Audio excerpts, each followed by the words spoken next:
Mental Health America's ETAP program provides education, mentorship, and resources to help young parents graduate. Right now, your donation goes twice as far. Thanks to a generous match, every dollar given up to $30,000 is doubled, but only until March 31st. Scan the QR code, visit mhanwi.org, or mail your check to ETAP Match today.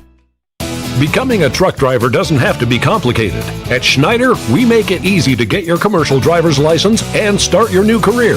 With our CDL apprenticeship training, you'll get paid to become a truck driver in just 5 to 6 weeks and have a Schneider driving job waiting for you when you've completed the program. Plus, during training, Schneider will provide transportation, lodging, and meals at no cost to you. Ready to get your career on the road? Learn more and apply today at SchneiderJobs.com. That's SchneiderJobs.com. Tech Credit Union supports the essential role of union labor in building strong communities. That's why we offer hassle-free banking, financial empowerment, and a commitment to your success. Save for the future, handle life's challenges, and trust a partner that stands by hardworking union members. Tech Credit Union, the better option for you and your money. Visit techcu.org or call 800-276-8324. Tech Credit Union, supporting union families every step of the way. Do you want to get a vaccine, but it's difficult to get to your healthcare provider? Call the folks at Right Care Pharmacy. They'll come to your home, discuss your vaccination status with you, and administer the appropriate vaccine with expertise. They offer vaccines for flu, shingles, pneumonia, hepatitis A and B, TDAP, RSV, and COVID. They've been serving the Lake and Porter County community for over 11 years and are fluent in Spanish. Call Right Care Pharmacy at 219-655-5028. Do you like to work with your hands, creating something from nothing? Then think about Laborers Local 41. You'll get 432 hours of apprenticeship training, all while earning a wage with benefits and incurring no student debt. You'll travel to different job sites, learn tons of skills, and in a lot of cases, be the first one on and last one off a job site. It all starts at laborers41.com.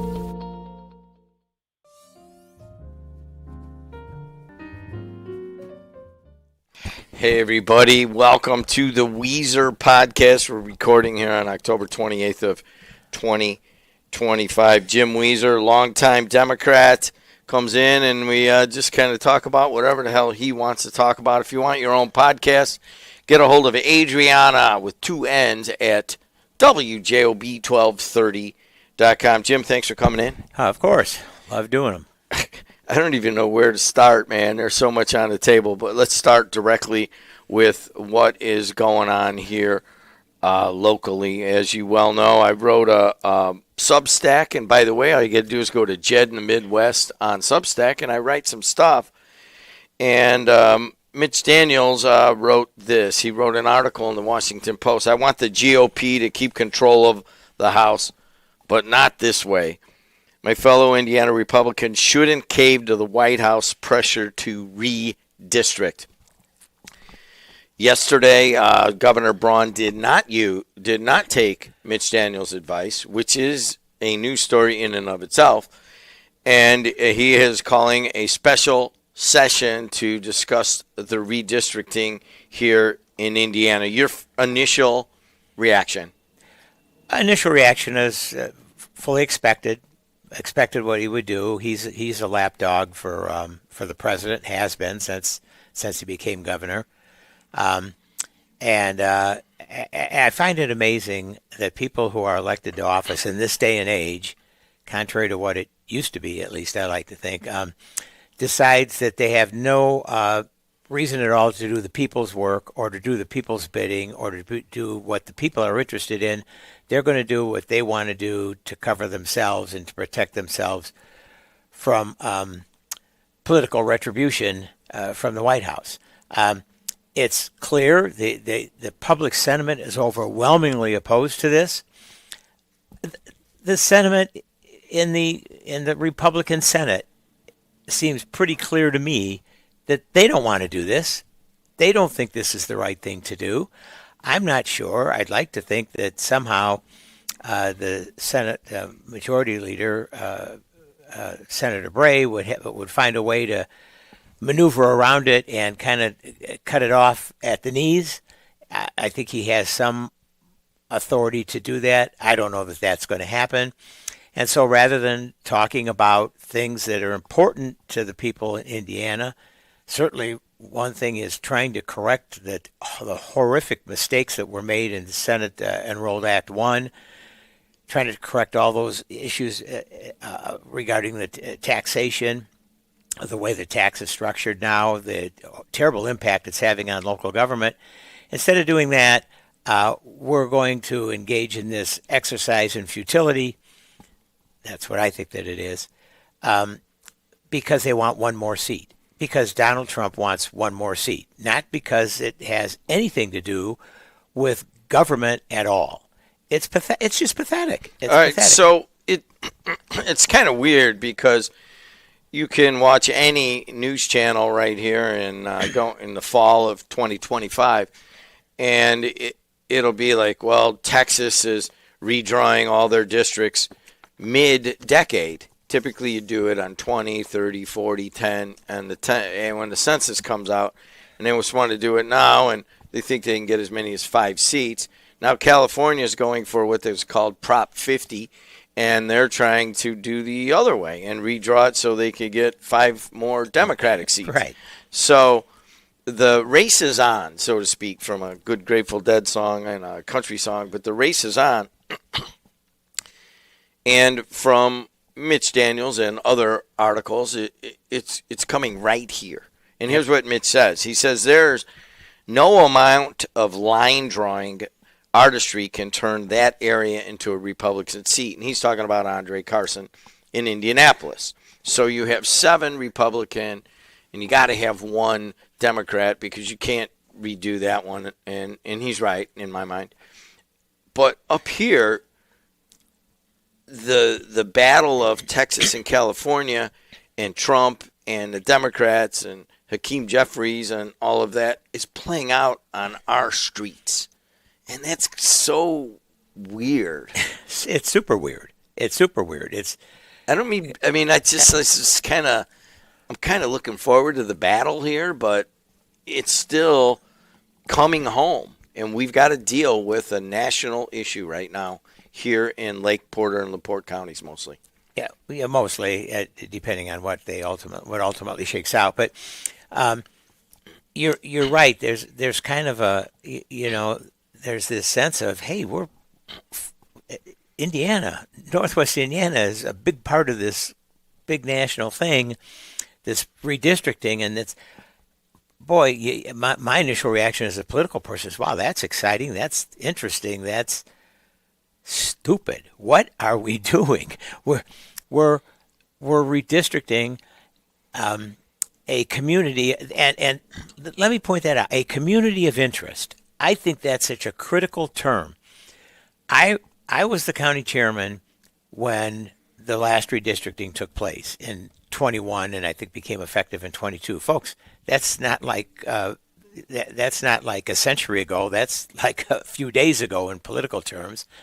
And when that was done, I quietly had to tip my hat to the Republicans who I thought, because I had input into it, who I thought took some advice from us and who crafted a redistricting of the state that was actually based in what it's supposed to be based in, that you follow community of interests, you follow contiguity, you follow compactness, you follow all those, and I know those are just terms, but those are very important legislative terms, statutory terms, as to how you should be guided to do redistricting in as nonpartisan way that you can do it. And they did. And this first congressional district reflects the first congressional district. It reflects the people. There's homogeneity. There's everything you want in a redistricting, not just here, but down in Evansville and over in Allen County. it's reflected across the whole state of Indiana. Unfortunately, for us, it comes out to ultimate numbers of 7-2. But there was fairness in what they did. So there's so much in that this is actually becoming way more competitive here, especially as many people move in from Illinois who kind of sometimes they're moving for political reasons, and you're getting a lot of Republicans moving into the tonier suburbs here in northwest Indiana. It's becoming closer and closer. And let's face it, it is essentially a runoff between Frank Mervan and Randy Niemeyer. And that's what it was. Randy was here yesterday, sitting in the seat that you're sitting in. He's 60 pounds lighter, and he's on some sort of carnivore diet and working out all the time. And you can just tell when somebody's ready to go, and he's ready to go against Frank Mervan. But one of the things about Mitch Daniels is he represents something in Indiana. Now, he hasn't talked to the media, and he won't talk to them. He let me interview him a couple months ago on a different topic, right. And I couldn't believe that he said yes. But so I got to talking with him down there, and I'm a huge Mitch Daniels fan, always have been, which I couldn't be while I was doing the media here, and he was coming up, and I hit him a couple times, and he's like, I think he remembers that, but he came up with one term that kind of resonated with me, because I'm like you. I'm like, wow, this would be kind of cool if they go through all this thing to redraw it. Then they're trying to get it as close to 50-50 as they can, and then these guys just got to go nuts at it, and I don't even know if it'll win there. And why wouldn't it win? Because there'd be more Republicans the way they would drive. And there's an X factor. And Mitch sums it up, and he says, the attempt, I'm convinced, would come at the expense of public disgust. And that is a Democrat, Republican, it doesn't matter who it is. And that I started thinking about it. I go, well, they'll spend more money if they redraw it, and I'll get more stuff going on if it's a better race and this and that. And I love these races, so let them go do it. But then I'm like, I don't want the rest of the country or even our area, I don't want people looking at us with public disgust. And I don't want people around here who are already on edge to go further into public disgust. So I tend to agree with Mitch, but they're going to do it. And then they're going to redraw it, is my guess. It's already kind of done. And I saw a couple of the maps. It's crazy. There could be a line right down the middle of Ridge Road. Absolutely.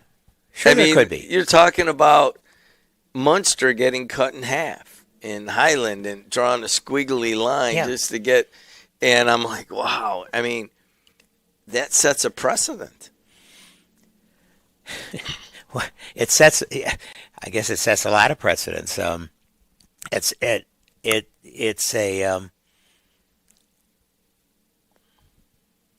exercise in a legislative act because the king wants one more seat. Why? Who knows? Well, I guess I know. They're in trouble. The Republicans are in trouble going into the 26 midterms, and he knows that. But to think about a state of Indiana that is Republican dominated, that has 7 out of 9 congressional seats already, that they have to go to this length, to me, makes it sort of an exercise in absurdity to do it, and people, there's going to be tons of money spent. There's going to be all kinds of focus on it, and people are going to lose sight of the fact that whatever is being done is absolutely of no legitimate. There's no legitimate foundation, in fact, to have it done. None. Look to the other side of that. There and is thank no you other for. side, but, Yes, go there ahead. is. You read my Substack. I did. And there is another side, and that is that if you win, I write it here, if you win an election and you're in charge, you can do whatever you want. And you have a supermajority in Indiana. You have the House and Senate and governor. All the executive branches, yeah. Even, you got a lot of Republican-appointed Supreme Court justices. So you do have control of all of it. And I don't know, man, to the victor goes the spoils at some point. There is a little bit of that. It's like, you know what? If they want to redraw this so that Randy Niemeyer can go to Congress, I think that it's not illegal here in Indiana. Now, it's illegal in California. That's why they have to have Prop 50, but you could do it here. Yeah, you could do a million things if you choose to do them. The issue is, what is the foundation for why you're doing it? What is the legitimate governmental purpose to redistrict in a midterm in the state of Indiana? There is none. I'll answer that for you. And Mitch puts it. As Indiana's governor and legislators have been under extraordinary pressure to reshape the state's map, delegations have been invited to meetings with the White House, even into the Oval Office, to be lobbied on the topic. The president has phoned into legislative caucus meetings. Vice President J.D. Vance made a special visit here. And there is a legitimate political reason in that the president and the vice president and the intelligentsia in Washington want it. That's the political reason. Even Mitch says it here. And it says right here, the governor has been leaned on heavily. You're a rough and tumble political guy. And you always have been. And you're like, oh, nice Jim Wieser. And now he's getting a little older. And he's such a... I know how you operate, man. You're a rough and tumble political guy. Isn't there just a little bit of you that it's like, gosh, you know what? That's how the game works, man. No, absolutely not. Yeah, you said there's a reason. I agree with you. There's a reason. Is there a legitimate governmental reason? No. There's a reason. It's not legitimate. It's not appropriate. It doesn't make sense. The only reason is to satisfy. And you said something. You just said something that I thought was interesting. You said, discussed it and said, and then J.D. Vance called and they phoned him. And that's what's happening. What we're exercising here is we're phoning in government. We're phoning it in. We're saying, well, people don't want it. Doesn't make any sense. Terribly expensive. Terribly disruptive. But we'll phone it in. The president wants it phoned in. We'll phone it in. It's no frickin' way to govern. Not at all. And in the meantime, you're destroying, you're obliterating what were designed by the Republicans as appropriate legislative districts. A lot of thought, a lot of work went into that. And it's just, well, we'll blow that out of the water. Yeah, does that make sense? Yeah. Did you do a good job? Yeah. Did you follow all the statutory prescriptions? Yeah. Did you do the right things? Yeah. Does most everybody agree, including Jim Wieser, that you did a good job? Yes. Screw it. Who cares? And that goes back to your thing. To the winner goes the spoils. To the victor, I guess, goes to the spoils. And unfortunately, we're stuck in the middle of that. And our obviously congressman is stuck in the middle of that, and ultimately you're going to have to do what you're going to have to do, and it will make politics, not government, it'll make politics uglier and more partisan than ever, and there will be no consensus on anything, and people will call each other horrible names, and there'll be no civil discussion on it at all because of why it's been manufactured to have some legitimacy. All right, so let's look at how this could play out. So there's a couple of different ways, and Mitch says there could be public disgust at this. And really, it's probably the harshest things for Republicans would be if Mitch Daniel Republicans, which there is a smaller and smaller sliver every day, but they still exist, get disgusted. They might just sit it out. I can't see many of them switching over to vote Democratic. Right. But Mitch puts it this way, and it's kind of cool.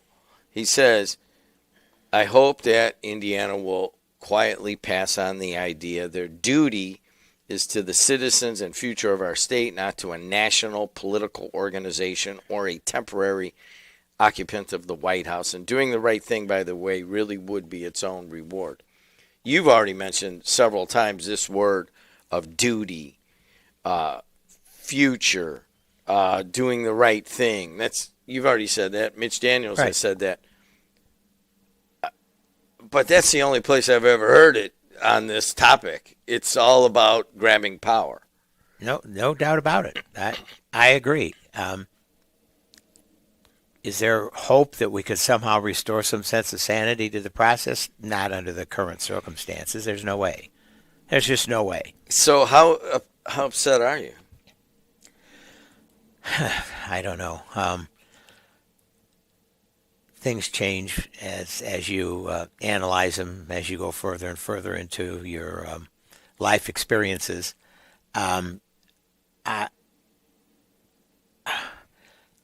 How upset am I? I'm pissed. I'm pissed. I've done but it's almost become, and this is what I hate about it. It's just become, well, okay, this is the way that it's going to be, so let it happen. What are we going to do about it? Why?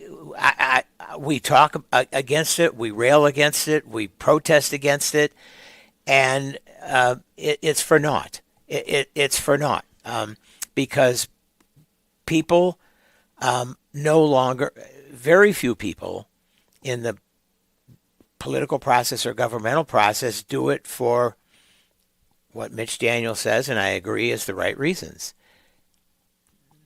Those days have passed us by. Now, you and Mitch Daniels, to some extent, you're right. It's passed you by. Yep. Mitch is saying traditional Republican values here. Right.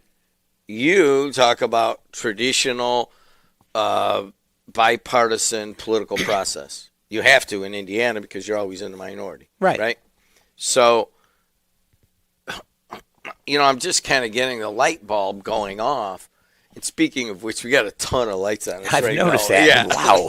Yeah, we zipped it up a little bit, but I didn't realize that with guys with big foreheads like that it's going to shine off there. But it's just a light bulb. It's going off that, that's gone. When it's Mitch Daniels and Jim Wieser kind of saying the same similar things, and it's not a Democrat versus Republican. Mitch is Republican. Wieser's a Democrat.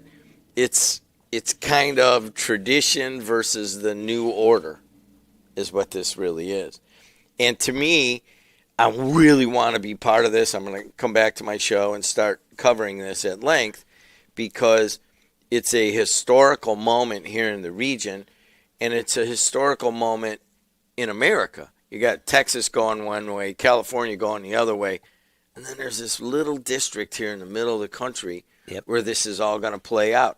Is it going to be Mitch Daniel and you talking about public disgust and doing the right thing?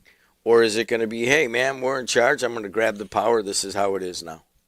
I think there really is a major dramatic moment coming to us in Northwest Indiana. I don't disagree with that. I don't disagree. I don't know how much time we have left because when I talked to you yesterday, I told you about how it reminded me of a situation with Mitch Daniels. I want to hear it. And let me just tee it up real quick.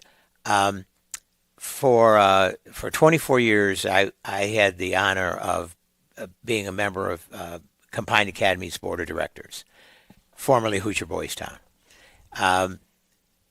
One of my dear friends, Father Pat Kalich, who passed away last week. His funeral was on Friday. Yeah. Was on that board with me for the same 24-year period. We came on, I think we came on at the same meeting until it merged a couple years ago with Jabal. And I bring it up for a couple of reasons. We had a charter school there for a while, and it was important to us that succeed for all kinds of reasons. And Mitch Daniels was running for governor at this particular time. And during the course of his campaign, he ran into this young lady from Gary, very young lady who was part of Campagna, was a resident at Campagna because of her, the difficult conditions and environment in her life.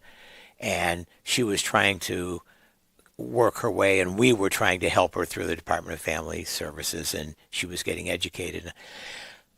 And somehow at a campaign rally or meeting, they met, and they talked, and he said, well, what are you going to do? And she said, I'm going to graduate from high school. And the bottom line is, he said, if you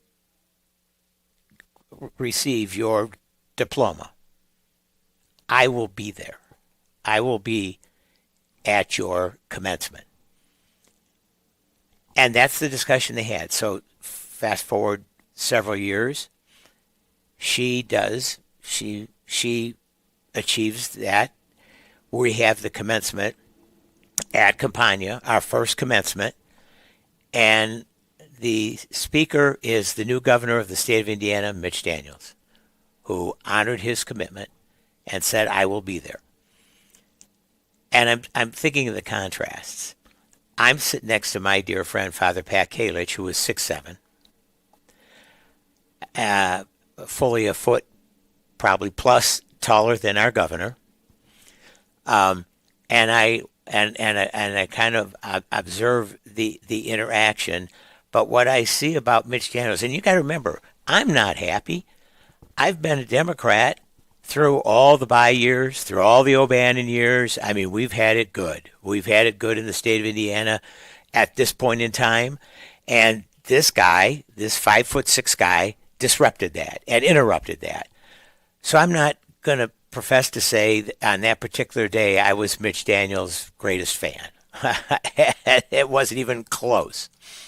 But I respected the hell out of him for honoring this commitment and for hearing this story. Bottom line is, he tells the story, terribly moving, and he's got tears in his eyes as he's telling the story about this young girl, and he was saying, of course I never thought I would be back here. I didn't think she was going to graduate from high school. I hear these stories all the time on the road, but this young lady persevered.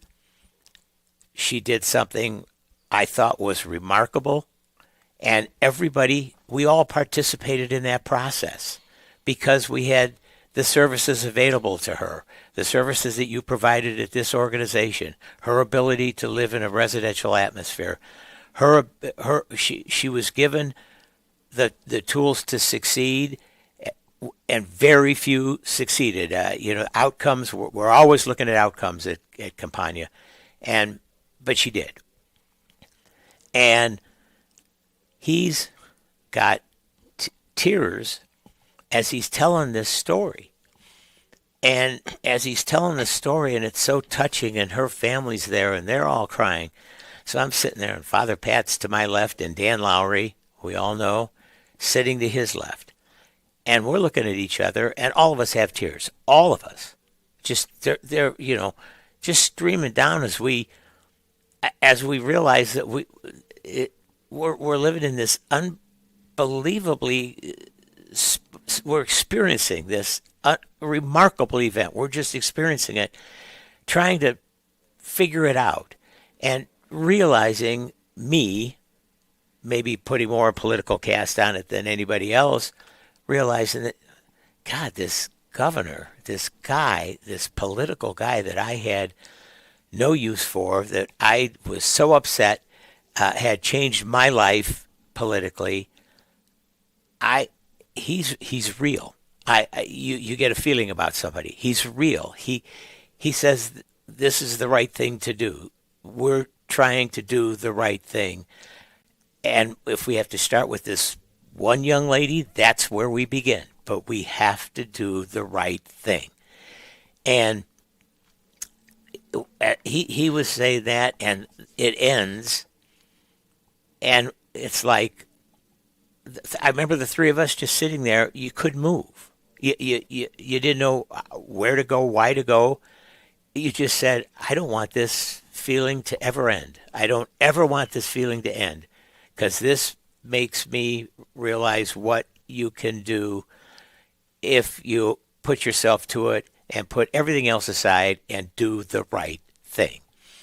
And I remember Father Pat sat there, and Dan and I were getting up and, wiping the tears away. And Father Pat, and we said, hey, Father Pat, well, they're having this reception, we should go to the reception. And Father Pat just sat there for a moment, and he said, and he just finally said to both of us, let's just enjoy this. This is a holy moment. I'll never forget that phrase.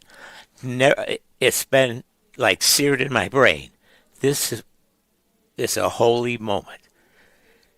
And it was one of those rare opportunities to see government and the environment and little old Campania Academy.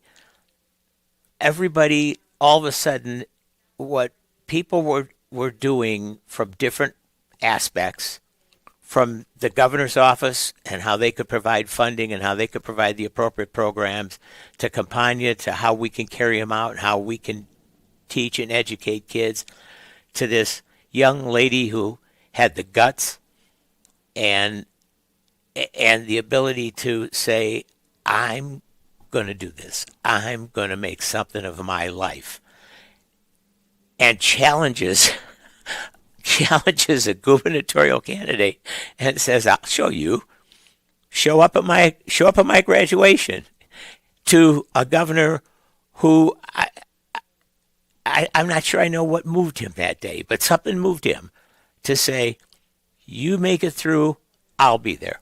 Not only was he there, he was the commencement speaker, and he touched the hearts of hundreds of people that were there.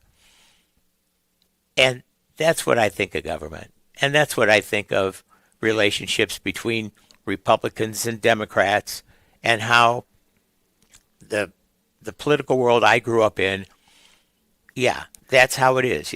Are you right? Could it be rough and tumble? Of course it could be rough and tumble. And was rough and tumble. But the bottom line is, we all respected each other, and we all thought about the policies and the programs and the people, how it's impacting the people. That's gone. I mean, that's absolutely gone. And that's my story, and I'm sticking to it. I don't think we're going to add anything to that. Let's end it right there. We are in the middle of a major drama just starting. I'm sure we'll cover it at length. If you want to listen to any other stuff that Wieser does, it's Wieser Podcast. Just Adriana Alvarez runs this podcast network, and she will have this up hopefully by the end of the day, and then it'll be there, and you'll be able to hear that story about Mitch Daniels and his involvement and everything else. But thank you, Jim. Yep. Thank you, as always. And thanks to Adriana, but mostly thanks to you. Go to Apple, Spotify, wherever you get your podcasts, and like us And until next time, we'll see you. Roofers Local 26 has been keeping Northwest Indiana dry and safe. Since 1919, our highly trained members have built a reputation for skills, safety, and reliability. With a 4-year apprenticeship and certifications in OSHA safety, first aid, and CPR, we deliver quality you can trust. When you need roofing done right, choose Roofers Local 26, protecting what matters most for over a century. For more information, visit www.roofers26.com. Hard Rock Casino Northern Indiana wants to make you a winner every Friday in October with our $500K Double Down giveaway. Earn entries each week to boost your chance of winning a guaranteed $50,000. Then you can choose to walk away or risk half for a shot at $100,000 in cash. Do you dare to double down? Only at Hard Rock Casino Northern Indiana, just off Exit 6, I-80-94. Must be 21 or older. Gambling problem? Call 1-800-9-WITH-IT. Have you ever considered becoming an iron worker? Local 395 is now accepting applications for their apprenticeship program. Go to ironworkers395.com. Look under the training section, click on apprenticeship, and scroll down to the application. You must be 18 years old, have a high school diploma or GED, and you must be physically able to perform the work of the trade. Find out more by calling the apprenticeship school in Lake Station at 219-962-7675 or visit ironworkers395.com. For over 140 years, the Central Midwest Carpenters have built our communities in Northwest Indiana. Are you ready to join the effort? We have long-term work, competitive pay, and the best benefits in the industry. We pride ourselves on innovative training and commitment to worksite safety. Earn as you learn as an apprentice. A solid career built on a solid legacy. For more info, go to carpenters.com.